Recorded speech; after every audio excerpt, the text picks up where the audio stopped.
Kiai Haji A.R. Fakhrudin, Ketua PP Muhammadiyah 6890, punya perilaku yang sangat indah tentang perbedaan pendapat. Apa itu? Beliau, ya Allah ya, sampai sekarang nggak ada yang bisa nandingi zuhudnya. Insya Allah. Rumah nggak punya Pak, itu rumah dinas di Muhammadiyah itu. Langsung begitu turun dari Ketua PP, beliau perintahkan keluarganya, terus golek kontrakan dewe-dewe, golek kos-kosan dewe-dewe gitu. Depan rumah beliau jualan bensin, naik sepeda motornya Honda 70, ya waktu ujian SIM dituntun itu, karena jalannya angka 8 itu ya. Ketika ujian SIM itu Pak AR dituntun gitu ya. Polisinya tanya, "Loh kok dituntun Pak?" "Loh, saya kalau jalan kayak gini ya tak tuntun," katanya. You subscribe.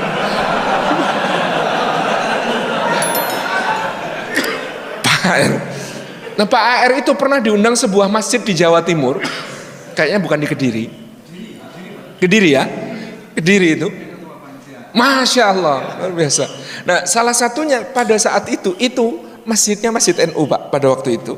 Mungkin ini bukan Kediri, mungkin beda cerita. Di Kediri diundang itu ngasih kultum taraweh Pak.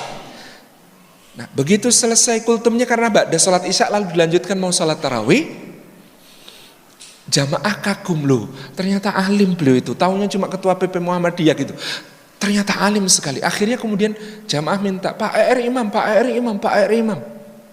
Nah, Pak AR ini tentang sholat tarawih pegang hadis Aisyah. Aisyah radhiyallahu anha mengatakan, "Aku melihat sholat Rasulullah di rumahnya di Ramadan ataupun di luar Ramadan tidak pernah lebih dari 11 rakaat, tapi jangan tanya padaku panjang dan bagusnya." Jadi kalau di rumah Rasulullah sholatnya 11 rakaat kata Aisyah, jangan tanya padaku panjang dan bagusnya. Panjang dan bagusnya kayak apa? Ibnu Abbas yang pernah kapok ikut. Kenapa? Sholat malam di rumah Rasulullah, ngikut Ibnu Abbas itu, waktu itu masih kecil, masih 9 tahunan. Rakaat pertama baca Al-Baqarah. Kata Ibnu Abbas, aku berharap Al-Baqarah lalu ruku, ternyata nyambung Ali Imran. Aku berharap Ali Imran lalu ruku, ternyata nyambung An-Nisa. Aku berharap An-Nisa ruku, ternyata nyambung Al-Maidah. Baru setelah Al-An'am rukuknya. Habis itu Ibnu Abbas gak ikut sholat di rumah lagi. Berat Pak ikut sholat Rasulullah di rumah itu.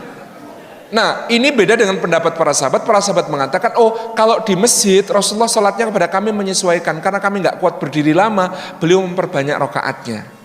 Nah, tapi Pak AR lebih senang hadis Aisyah. Beliau mantep 11 saja kalau sholat, jangan lebih. Nah, lalu ketika disuruh ngimami, Pak AR tanya, "Bapak Ibu sekalian, biasanya di masjid ini tarawihnya berapa rakaat? 11 atau 23 nggih?" Jamaah kompak menjawab, 23.